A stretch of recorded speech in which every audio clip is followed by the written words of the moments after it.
수요 예배에 나와서 하나님을 찬양하고 또 기도할 수 있어서 감사합니다.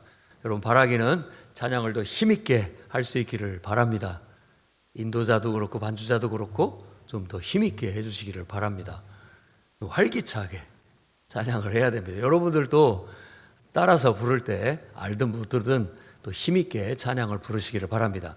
그래서 우리 안에 하나님 은혜가 있어야 되고 또 우리 안에 뭔가 뭐가 이렇게 타게 하는 그런 게 있어야 되는데 너무 소극적으로 찬양을 하는 건 그렇게 좋지 않은 것 같습니다. 정말 하나님을 사랑하는 마음이 느껴질 수 있도록 또 하나님께 대한 우리의 고백이 담겨질 수 있도록, 물론 작게 하고 잔잔하게 한다고 해서 전혀 그러지 않다라는 건 아닙니다. 우리 마음을 다해서 찬양을 부르고 또 그러면서 하나님의 그 가사말을 통해서 우리에게 뭔가 느껴지는 것이 있고 은혜가 있어야 되겠고, 또 기도를 하자고 할 때도 주여 크게 부르고 큰 소리로 기도를 하시기 바랍니다. 그래야 내가 지금 좀 어두운 마음을 갖고 왔든 좀 낙심된 마음을 갖고 왔든 그렇게 기도하다 보면 그게 갑자기 달라질 수가 있는 것이지 그냥 그대로 이렇게 있어서는 안 됩니다. 이걸 타게 해야 돼요. 타게 해야 된다고, 깨뜨려야 된다고요. 그래서 은혜를 받으러 왔으니까 은혜를 받아야 되고 또 하나님 말씀을 통해서도 우리가 깨어나고 힘을 얻을 수 있기를 주의 이름으로 축원합니다. 아멘도 크게 하시고, 말씀이 우리에게 감동이 있고 능력이 될 수 있도록 우리 신앙을 더 활기차게, 그래야 우리가 부름의 상을 향해서 전진해 나갈 수 있다고 믿습니다. 오늘 우리는 베드로에 대한 이야기를 나누려고 합니다. 베드로 하면은 오늘 말씀에서는 아주 자신만만했던 정말 예수님의 제자 중에 수제자였던 베드로가 어쩌면 이렇게 예수님을 모른다고 3번이나 예수님을 모른다고 할 수 있는가라는 그런 면, 그리고 그가 예수님께서 말씀하신 것처럼 닭 울기 전에 내가 3번 나를 부인하리라는 말씀이 생각나서 대성통곡했다라는 이야기. 그래서 왠지 이 베드로의 이야기를 들으면 우리가 좀 뭐라고 할까요? 위안이 된다고 해야 되나? 위로가 된다고 해야 되나? 베드로도 이런 사람이었구나. 그렇지만 그가 이렇게 돌이킨 후에 그는 정말 주님을 위해서 죽기까지 충성을 다한 그야말로 제자 중에 제자였다라는 걸 우리는 너무나 잘 알고 있습니다.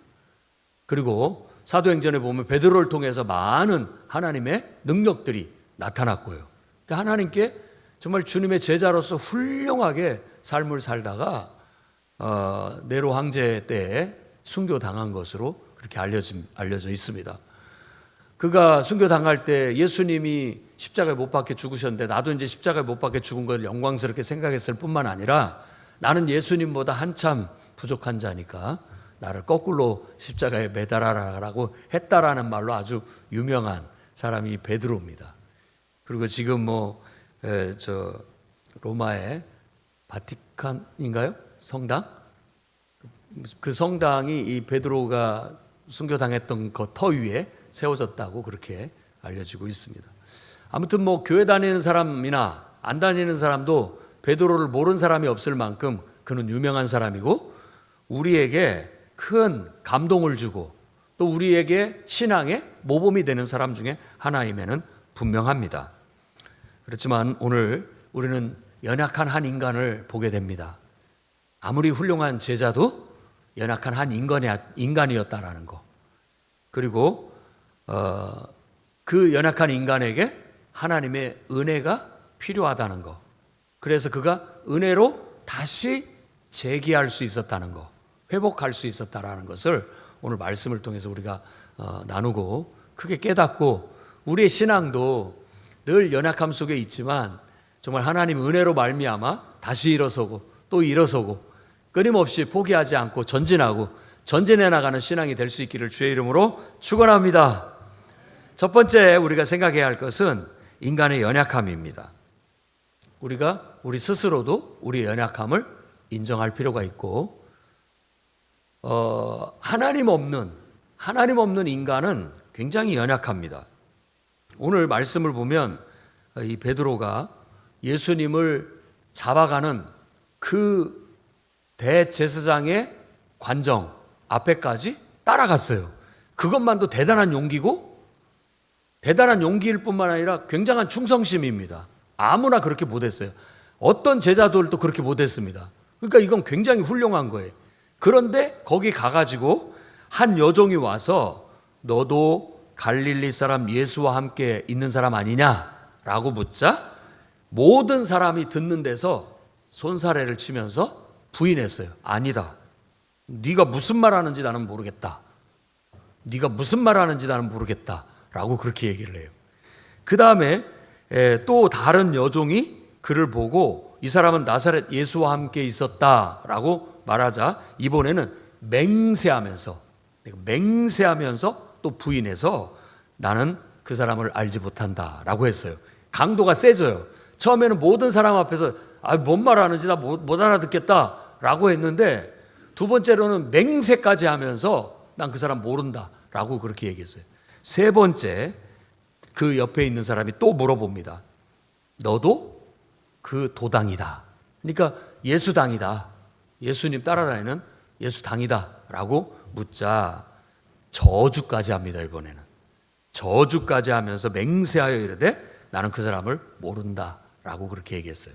그래서 우리가 한번 이 대목에서 베드로에 대한 심리, 베드로는 도대체 그때 어떤 마음이었을까, 어떤 심리였을까라는 걸 한번 생각해 볼 필요가 있습니다. 아마 베드로는 자기 보호 본능이 발동했던 것 같아요. 정말 나 주님을 위해서 죽기까지 따르겠습니다. 죽을지언정 예수님을 죽게 내버려 두지 않겠습니다. 끝까지 나는 주님과 함께 하겠습니다. 큰 소리 쳤고 호언 장담했던 사람인데 지금 그 현실 앞에 사람들 앞에서 가를 탁 지적하면서 자기를 주목하게 하고 너도 예수님 따라다닌 제자 아니냐라고 했을 때 뭔 말하는지 모르겠다. 맹세하면서 난 그 사람 모른다. 저주하면서 난 그 사람 모른다 라고 했던 것은 바로 어떤 두려움과 자기 보호 본능에서부터 나온 거라고 볼 수 있습니다. 인간은 다 그런 두려움과 자기 보호 본능을 가지고 있어요. 그러니까 그 상황에서 그가 어떤 순간을 모면하기 위해서 자기 본능대로 자기 보호 본능이 발동하면서 자기도 모르는 사이에 입에서는 그 말이 나왔다고 볼 수 있겠죠. 그 다음에 어떤 사회적인 압박과 주변의 시선 때문에 사람들이 자기를 다 지켜보고 있고 또 지금 분위기 속에서는 사회적인 압박이라는 게 이 분위기 속에서는 내가 예수 믿는다라고 예수님 따라다니는 제자라고 말할 수 없는 그런 압도적인 분위기가 있었어요. 그러니까 말을 못하게 되었다고 볼 수 있습니다. 그래서 모든 인간들은 다 연약한 존재입니다. 근데 저도 이렇게 생각해 보면 막 은혜 받고 성령 충만하고 막 찬양에 은혜 받고 이럴 때에는 아마 순교라도 할 것 같아요. 지금 당장 순교라도 할 수 있을 만큼 은혜가 충만해요. 그런데 현실 앞에 딱 부딪혔을 때 이 사람한테 전도를 해야 되는데 말이 안 떨어지거나 그렇잖아요. 또 이 사람이 나한테 뭐라고 얘기할까? 또 모든 사람들 앞에서 부끄러움과 그 다음에 그냥 어떤 이런 압박감 때문에 내가 특정 종교를 왜 강요하느냐 막 이런 소리, 이 사회적인 압박 이런 것들 때문에 차마 입이 안 떨어져서 못하는 경우 있을 수 있죠. 그게 인간이에요, 인간. 그런데 성령이 충만하고 은혜가 충만하면 그때는 정말 순교자처럼 하는데 베드로도 그랬어요. 예수님과 함께 성만찬하면서 은혜 받았을 때는 무슨 말씀이십니까? 죽을 때까지 저는 주님을 떠나지 않겠습니다. 이렇게 했던 사람이에요. 주님도 그걸 너무나도 잘 알죠. 아마 우리도 이렇게 예배드리면 은혜가 충만하고 성령이 충만하면 주님을 위해서 내가 무슨 고생인들 못 감당하겠느냐. 내가 욕을 먹은들 내가 그것 때문에 내 믿음이 흔들리겠느냐. 사람 때문에 내 믿음이 흔들리겠느냐. 환경 때문에 내 믿음이 흔들리겠느냐.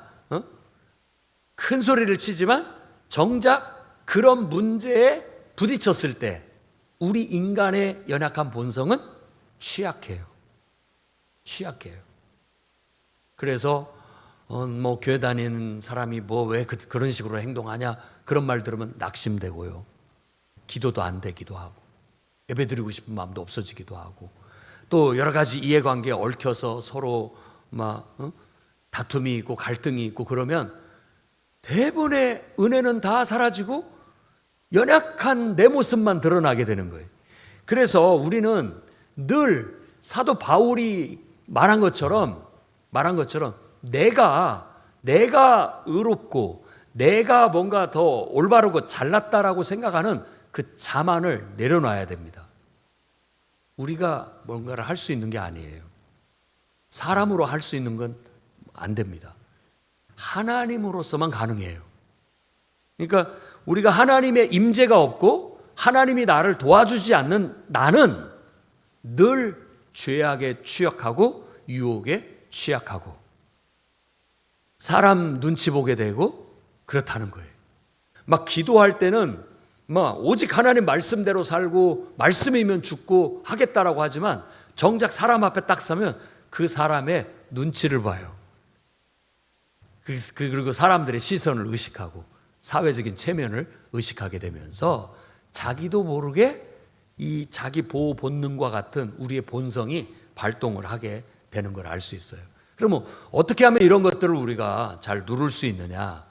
당연히 우리가 베드로가 예수님과 함께 겟세마네 동산에서 기도할 때처럼 기도하고 또 우리가 예배하는 가운데 정말 성만찬하듯이 예배 은혜 가운데 정말 주님과 함께하고 있을 때 그런 어떤 주님의 은혜가 우리에게 임할 때야 우리의 연약함이 그 은혜로 더 씌워져서 우리가 연약하지 않을 수 있고 더 온전해질 수 있다라는 겁니다. 그래서 우리도 베드로처럼 자만해서는 안 되겠습니다. 왜냐하면 고린도서 10장 12절 말씀도 이렇게 얘기합니다. 그런즉 선줄로 생각하는 자는 다 같이 한번 해볼까요? 넘어질까 조심하라. 자만하지 마라. 이런 말입니다. 자만하지 마라. 큰 소리 빵빵 쳐요. 정말 주님을 위해서 목숨까지도 다 바칠 것 같이 얘기하지만 정작 우리가 기도하지 않고 하나님의 은혜가 내 안에 있지 않으면 연약한 인간의 모습이 적나라하게 드러나는 거예요. 나도 똑같은 인간이구나. 이런 걸 느끼게 되는 것이죠. 그러니까 가만히 보면 사람은 이렇게 분위기에 휩쓸리기 쉽고 취약하다는 걸 알 수 있습니다. 그래서 우리는 늘 하나님의 거룩한 영에 휩쓸리도록 좋은 쪽으로 영향을 받아야죠.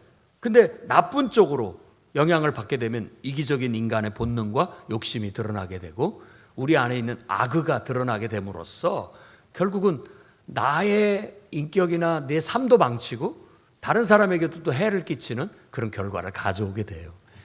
그래서 저는 늘 감사하는 게 목회자의 길을 간다라는 것은 그만큼 더 많이 기도할 수 있는 여건에 놓여 있다는 거, 그리고 더 하나님 말씀을 늘 가까이 접할 수 있는 축복을 받고 있다는 것. 이것이 여러분과 나와의 차이점인 거예요.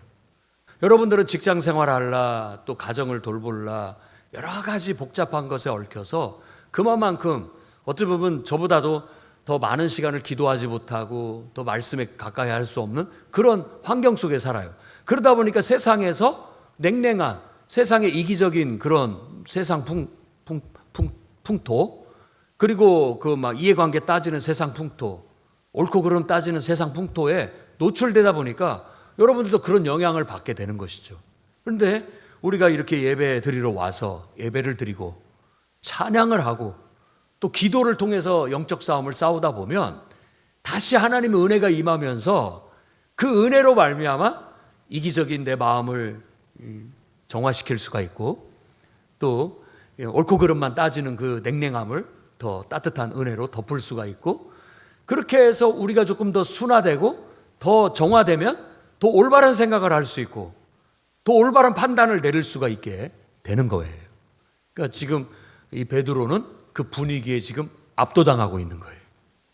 압도당해서 하나님의 은혜는 온데간데 없어지고 주님의 말씀도 온데간데 없어지고 신앙도 온데간데 없어지고 지금은 초라한 연약한 사람 눈치 보고 자기 어떤 목숨의 위협에서 벗어나고자 하는 한 마리 어린 양처럼 연약한 인간의 모습을 보여주고 있는 것이죠.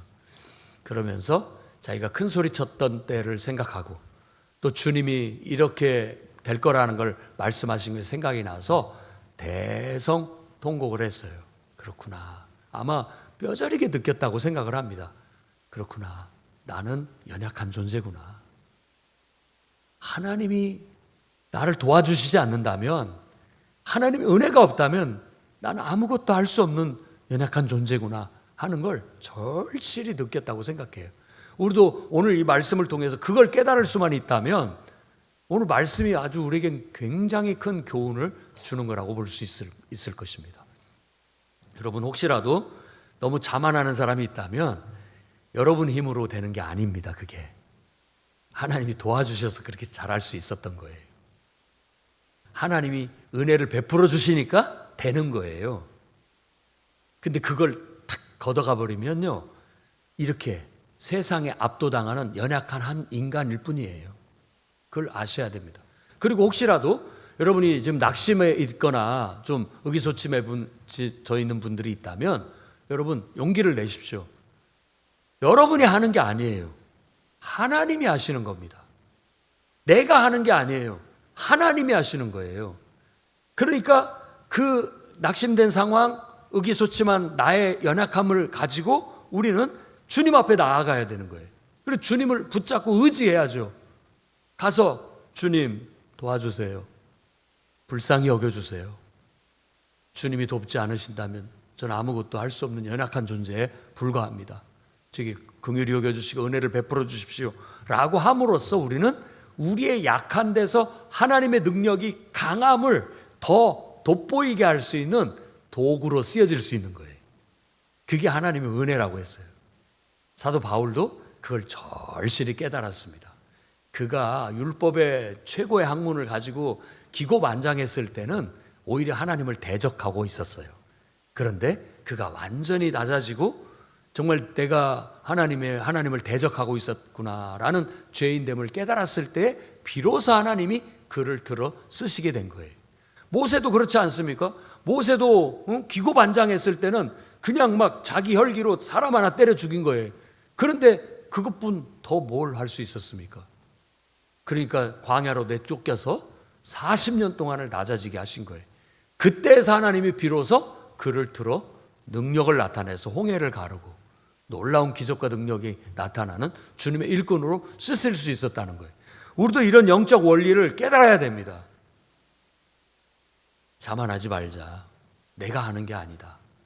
나를 통해서 하나님이 하신다. 내가 지금 연약하고 부족하다 할지라도 낙심하지 말자. 내가 하는 게 아니니까 하나님이 나를 통해서 하실 거야. 그러니까 나는 하나님께 기도하고 하나님을 의지하고 나아가면 된다. 이런 깨달음과 교훈이 있기를 바랍니다. 그러면 우린 제대로 하나님을 섬길 수 있고 이 땅에서 우리도 모세처럼 또 바울처럼 주님의 손에 붙들려서 그냥 쓰여지는 거예요. 그것이 우리 인생의 축복이고 그게 우리 삶의 영광이죠. 우리가 그걸 깨달았으면 좋겠습니다. 그래서 오늘 우리의 약함을 인정할 수 있는 용기가 있기를 바랍니다. 그 다음에 두 번째로 우리가 생각해야 할 것은 이런 실패의 아픔과 낙심과 좌절, 이것은 결국은 우리의 성장을 위한 발판으로 삼아야 된다는 거예요. 그래서 더 하나님과의 관계가 더 깊어진 관계가 돼야 됩니다. 더 돈독해진 관계가 돼야 되는 것이죠. 그래서 우리가 가만히 인생을 보면 왜 인생에 뼈아픈 실패와 아픔이 있는가? 라고 그렇게 묻는다면 사실 성경에서의 답변은 그걸 통해서 하나님을 발견하게끔 하기 위한 것이다.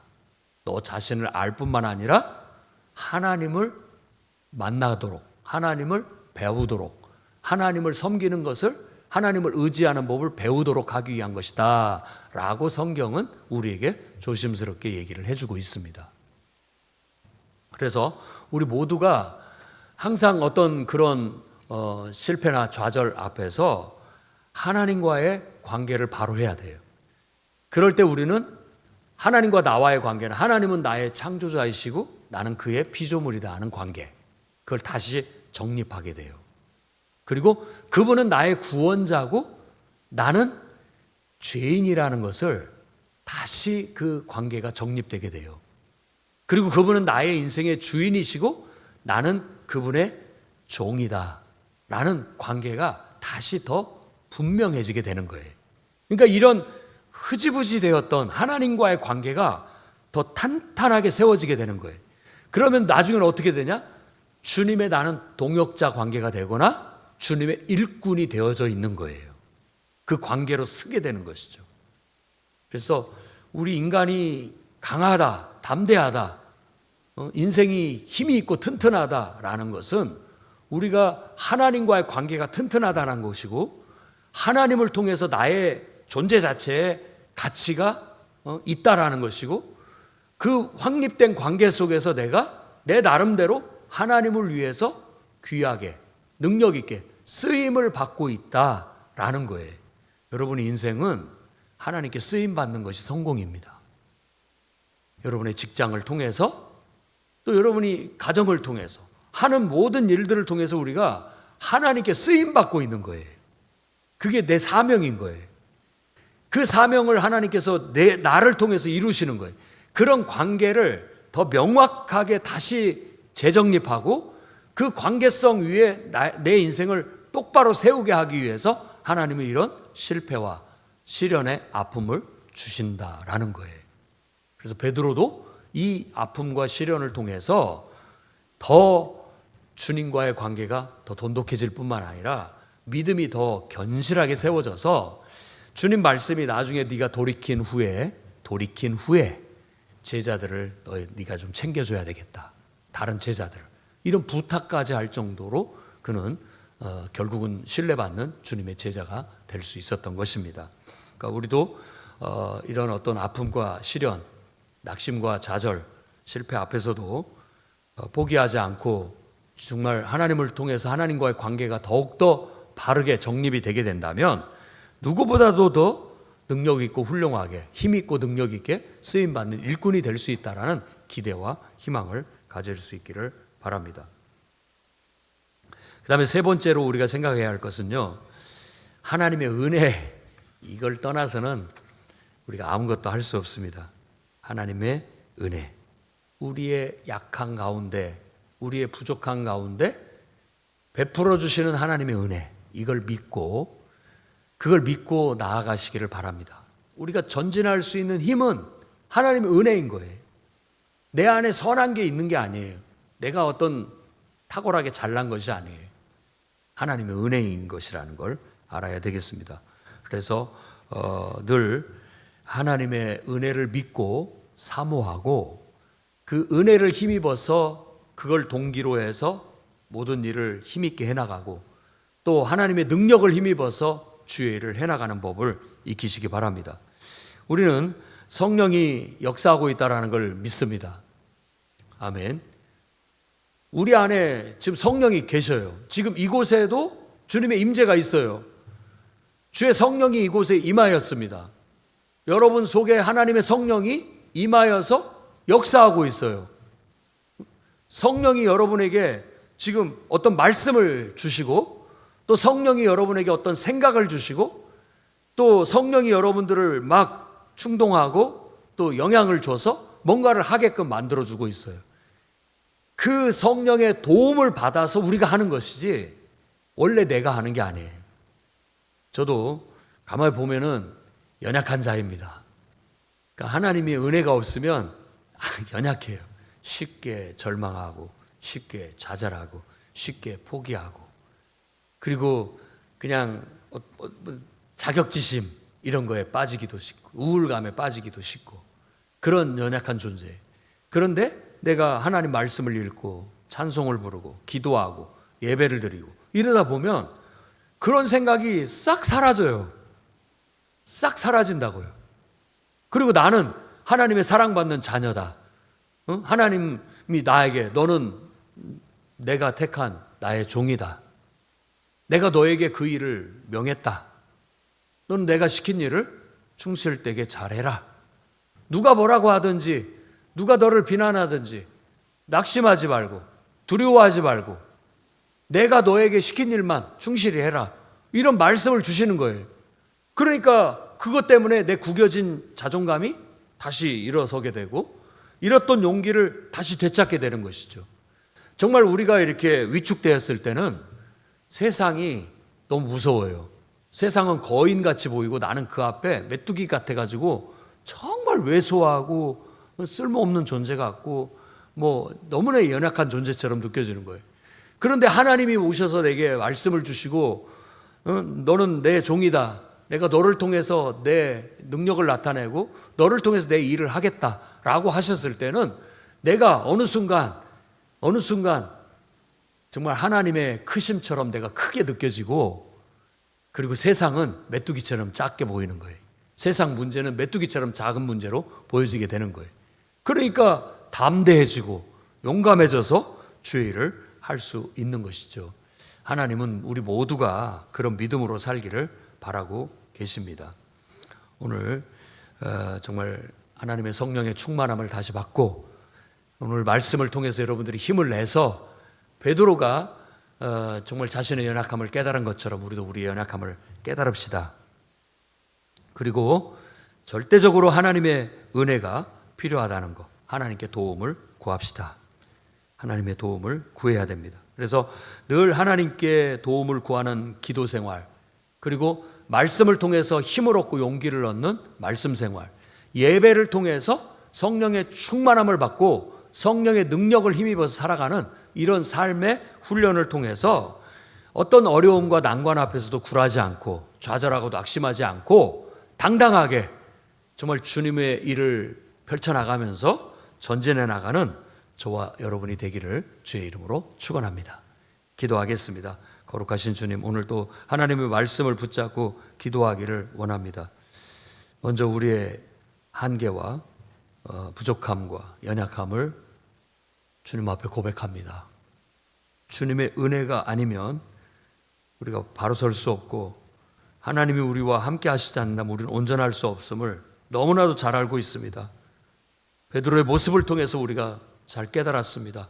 주여, 늘 우리를 긍휼히 여겨주시고 우리에게 은혜를 베풀어 주시고 우리가 주님께 도움을 구할 때 언제든지 구하기 전부터 내가 너에게 필요로 한 걸 알고 있다라고 말씀하시면서 구하는 대로 우리에게 주시겠다고 하신 주님께서 우리에게 성령의 은사들을 나타내 주시고 또 삶의 필요들을 공급해 주셔서 물질이 필요한 자에게 물질을, 사람이 필요한 자에게 사람을, 모든 자원들을 공급해 주셔서 과연 우리가 하나님을 앞세우고 하나님을 의지하여서 나가면 그 모든 필요를 하나님께서 공급하시고 채워주신다라는 믿음의 원리를 경험하게 하시고 터득하며 하나님께 영광 돌리며 살아갈 수 있게 주옵소서.